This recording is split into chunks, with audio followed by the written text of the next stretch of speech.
It's another edition of Time About the Movies, and today we're taking a look at the films of July 31st, 1998. We have 6 movies to look at because originally we had 7, but I couldn't find anything for out of the past, so 6 movies to look at. We still got a packed show, so let's just go ahead and dive on into it. And we'll start off with the biggest new release of the weekend, and that is Disney's remake of The Parent Trap.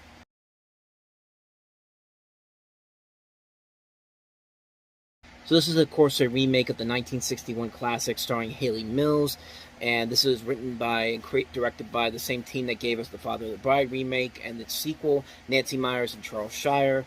And basically, we have the same kind of story here. Dennis Quaid and Natasha Richardson stars a divorced couple who separate shortly after their identical twin daughters' births.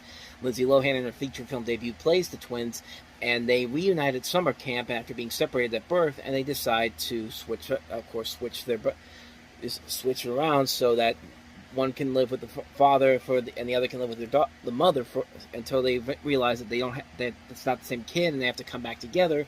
It's basically the same premise as the original film from the 1960s, but we've talked about how Disney's live-action films around this point were not very good, and very rarely were there some good ones. George of the Jungle was one of the few examples. This is probably one of the best examples of one of the best Disney live-action movies from the late 90s, when they were... This was back during a time when the live-action movie department was really struggling, but this film is definitely one of the strongest highlights. It's a movie that has grown on me over time. My sister used to love it, and not too long ago I did come around to actually liking it again. It's just a great movie. Lindsay Lohan is great in the film, playing the twins, handling both an American and a British accent pretty well, all things considered. You have Dennis Quaid and Natasha Richardson. Their chemistry and their charm together is just so good. It also helps that you have the work of Nancy Meyers and Charles Shire. I mean, they seem like the perfect duo to tackle this project after what they did with Father of the Bride. And they do a good job of keeping the main crux of the story in check while also modernizing the entire concept to where it actually benefits and honestly, the more I think about it, honestly, like, I think it does a better job of modernizing the story than most remakes do. Like, it modernizes it a little bit, but it definitely works to the film's advantage that they are able to modernize this concept by not going not going completely overboard. They know when to play it at the right level, and the film works because of that. I think it works really well. Like I said, it's one of the best Disney live-action movies from the late 90s. Definitely one of the stronger films to come out in that era. And it's a film that definitely has grown over time. And it shows that Lindsay Lohan could be a great actress when she was little. And she actually did grow to become a good actress later on down the road. But I digress. That's The Parent Trap. So let's go ahead and move on to the next movie we have here. Kevin Spacey and Samuel L. Jackson in The Negotiator.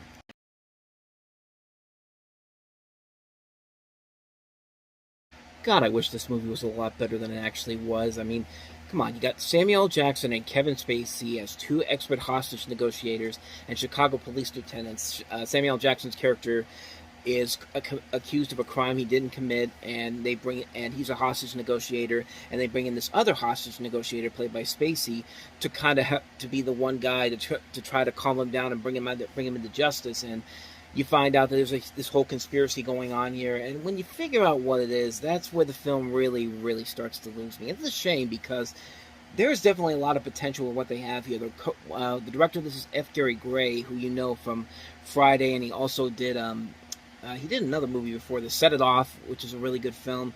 And this is the first film that I think that he really shows his range as a director. It proves that he can direct more than just a comedy or a drama with more a dramedy in general would Set It Off.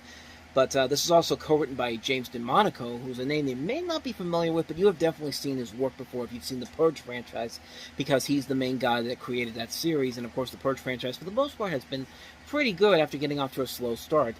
But this movie, I don't know, like, when they get to the big twist at the end of the movie, that's where it really does start to lose me. Kevin Spacey and Samuel L. Jackson both worked fine for the movie overall, but the story needed a lot more work. And like I said, once you get to the twist at the end, it just really kind of ruins the mood of the film.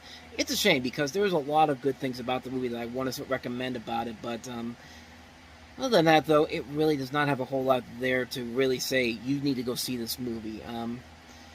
Not a bad movie per se, but just a very disappointing film, all things considered. I feel like it could have been a whole lot better with the talent they had on here.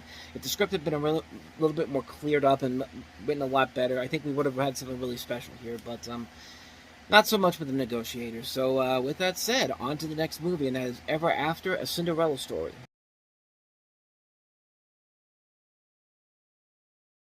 So this is a very different take on Cinderella. This is a version where you have the brothers Grimm arriving at the home of a wealthy grande dame, played by Jean Moreau, who speaks of many legends surrounding the fable of the Cinder Girl before telling the true story of her ancestor.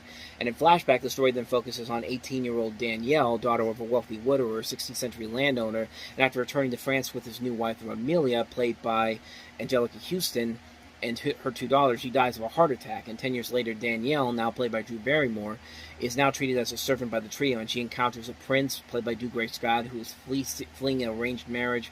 And when Danielle poses as a lady, the prince takes interest in her, and Leonardo da Vinci, played by Patrick Godfrey, accepts the French's court patronage and offers advice to Prince Henry on matters of the heart. So it's a very different take on Cinderella that you would have considered when you got the idea of it. I mean, it is very much inspired by the story of Cinderella. It takes place in the period times, and it removes the pantomime and supernatural elements that are commonly associated with the tale, and instead treats it as historical fiction set in the Renaissance era, which really could have ruined the film overall, but surprisingly, this film works very well. You would not believe that this is the same director that gave us It Takes Two, which was the Parent Trap knockoff of 1995, and tying it back to the original film.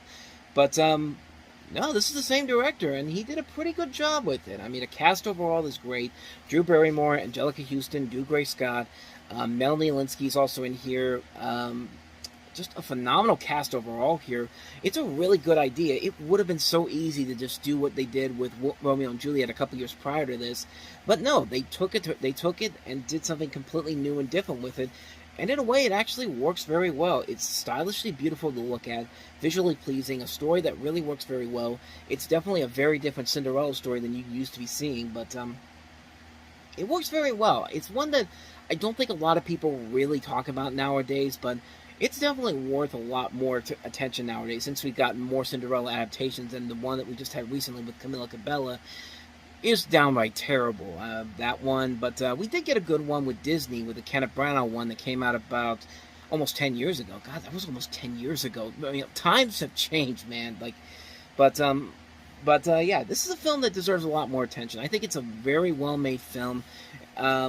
Great performances by Drew Barrymore, Angelica Houston, Dougray Scott. Just a good cast overall, a good idea overall. It's a well-done film. I highly recommend it, Ever After. So with that said, let's get to probably my favorite movie of the entire week, and that is, of course, Basketball.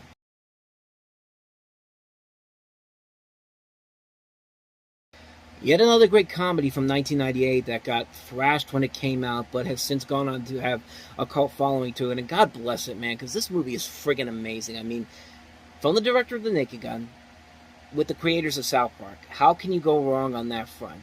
Basically, you have the story of the sport of basketball, a hybrid sport combining baseball and basketball that was invented by Zucker in the 1980s. And Parker and Stone play childhood friends who invent the game as something they could win against more athletic types, and the sport becomes an overnight sensation and a target of corporate sponsorship. And maybe the movie was a little bit too ahead of its time. I think Trey Parker and Matt Stone were still relatively new to the general public, even though they had been working in Hollywood for several years, even before South Park came around. I think they were actually working as interns at Universal because they did videos for them for company reasons when they were owned by Seagrams. And but this is just after a year they made South Park. They started South Park, and slowly but surely their name started to build onto its own. And the film overall was a really good. It's a really, really good movie. I think it's a film that definitely deserves a lot more attention than it deserves. There's interesting stories behind this film. This was something that was originally pitched as a TV series at first, which had a pilot episode which had Chris Rock in it. It was filmed but never made it to series. When they greenlit this at Universal, Chris Farley was supposed to be attached to star in it, which probably would have made this a lot more interesting to see how that would have panned out. But David Zucker essentially decided to cast Parker and Stone because South Park had gone on to become a huge hit. And they only did the movie under the assumption that the show would have been canceled by the time filming began. And as you can tell, That was not the case, as South Park is still on the air as of today. It just completed its 26th season on the air. So, yeah, it just goes to show you how lasting longevity of South Park is. But the movie is just a ton of fun, man. The cameos are all this movie. They get everybody. Like, they get people from ABC and ESPN. You see Bob Costas from NBC, Al Michaels. They have a lot of people from ESPN, Kenny Mayne, Dan Patrick, a lot of people from CBS as well. Like, they grab a lot of these sports voiceover people, sports announcers, I guess. But not only that, you have sports athletes like Kareem Abdul-Jabbar, Dale Earnhardt, Reggie Jackson, Kevin Michael Richardson, Greg Gunberg, Victoria Silvstedt, Robert Stack, Real Big Fish. That's just the cameos alone. You have, in addition to Trey Parker, Matt Stone, Ernest Borgnine, Robert Vaughn, Jenny McCarthy, Yasmin Bleeth, Dion Bakar, who's worked with Trey Parker and Matt Stone over the years. The movie is just a ton of fun, and it just definitely feels like the Zucker vibe is in this movie. And you know me, I love David Zucker movies. I love his style of spoof comedy. I will always go see those movies, even if they don't end up being as great as they should be.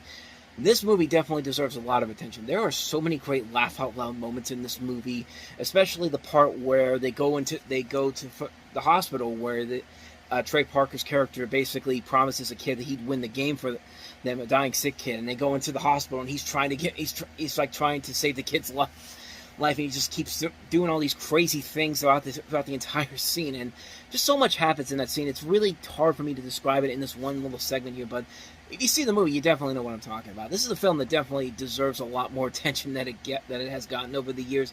It slowly but surely is developing that cult following, but it's really not there yet, but it definitely deserves it. This is a funny movie that deserves a lot more attention than I think it deserves. It's a great movie. If you have not seen Basketball, you're doing yourself a huge disservice. Go check it out. You will not be disappointed by it at all. So that's Basketball. So let's go ahead and move on to the next movie, and that is The Governess.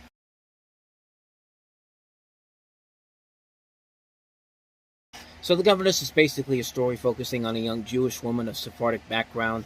She reinvents herself as a Gentile governess when she is forced to find work to support her family, and she's played by Minnie Driver. You also see Tom Wilkinson, Jonathan Rhys-Meyers among the cast there.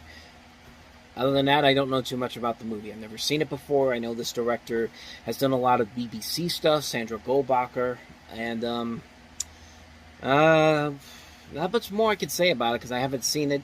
Reviews for it are about what you'd expect for a film like this. I mean, it definitely could go either way, but I really don't know anything about this movie, honestly. So, yeah, not much more I can say about The Governess. So let's go ahead and move on to the next movie, and that is, or last movie, the last movie, which is the documentary Full Tilt Boogie.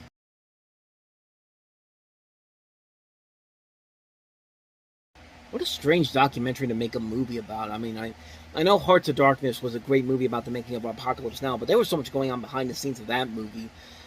But this film, I didn't really expect a whole lot to go behind the scenes of. You basically have a docudrama about filming the movie From Dusk Till Dawn, a great film from a couple years ago, and you have Sarah Carey, the director of this, taking a non-union film crew onto the set and on location near Barstow of this independent non-union production, and camaraderie and a constant eye of the shooting schedule dominates interactions. You have Quentin Tarantino and George Clooney mugging for the camera, Robert Rodriguez, Juliette Lewis, and Fred Williamson talk about craft. We watch scenes being shot. Kelly asks crew members what they do, why they do what they do, and also the International Alliance of Theatrical Stage Employees protest the non-union status of From Dusk Till Dawn. Executive producer Lawrence Bender tells his side of the story, and Kelly talks to a variety reporter of others. What's the nature of an indie film? And these are very good questions, and I gotta say, for a film that I was not expecting a whole lot from, I was actually pretty surprised at how much I enjoyed this film. This is basically a documentary, basically showing you what it's like to work behind the camera and not necessarily, dealing with the union aspect of the movie, because this is a non-union film, and in a way, it kind of represents what's going on right now, where you have these non-union projects, these movies that are under the SAG-AFTRA union thing, but they're under this interim agreement where they can still shoot despite the fact there's a strike going on because they're not released by a major studio. But you could definitely tell there's a lot of similarities to that in this film. Maybe not to the extreme that we have today, but for a movie like this, I gotta say, they did a pretty good job of making this kind of more interesting than I think it had any right to be. I didn't think there was anything that too surprising going on behind the scenes of the movie, but This film surprisingly did have a lot of stuff there that made it kind of interesting, and I was actually kind of amazed at how much they were able to get out of there for over a 90-minute movie. I think it's a film that definitely deserves a lot of attention. Even if you didn't like From Dusk Till Dawn, you should watch this to see what the process of filmmaking is like. And it's a very interesting film to watch. I'd say definitely check it out. You can go find it somewhere. I think it's on most copies of From Dusk Till Dawn as a bonus feature, but it's definitely worth a watch. Full Tilt Bookie. So with that said, we wrap up another edition of Time About the Movies. When we meet next time, we'll talk about Nicolas Cage's newest film with Brian De Palma directing it, Snake Eyes.